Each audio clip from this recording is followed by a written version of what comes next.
How many forces can you name? Gosh, that's quite a few. In this video, we're going to look at different types of force, including contact and non-contact forces.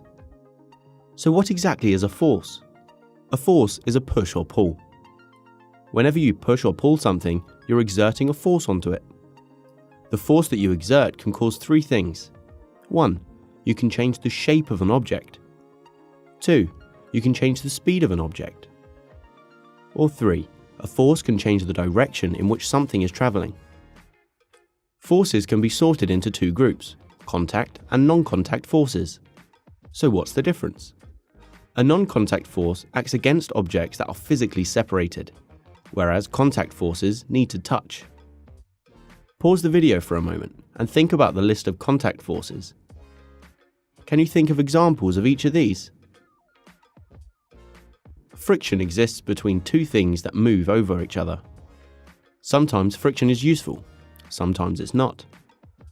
Friction stops you slipping off your chair. It stops you falling over when you walk. We rely on friction to slow us down when we're driving a car or riding our bikes. But friction also makes things hard to push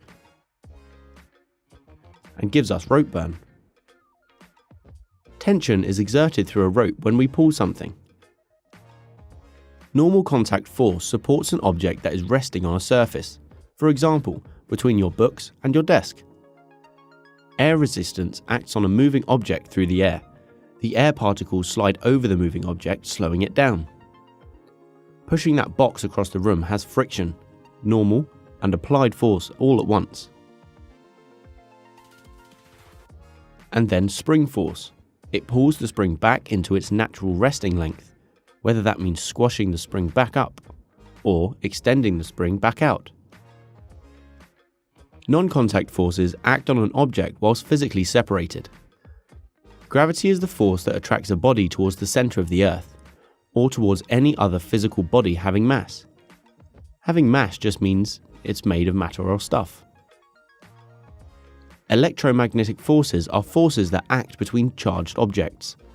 For example, when you charge a balloon by rubbing it against your head and your hair is attracted to the balloon, or the forces between a magnet and a magnetic object.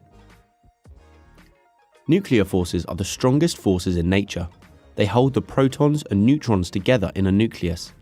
In fact, because nuclear forces are so strong, is the reason why nuclear reactors produced about 1 million times more energy per kilogram of fuel compared to oil or coal. So to summarise, forces control the way objects interact. There are lots of forces, which can be grouped into contact and non-contact force. If you liked the video, give it a thumbs up and don't forget to subscribe. Comment below if you have any questions. Why not check out our FuseSchool app as well? Until next time.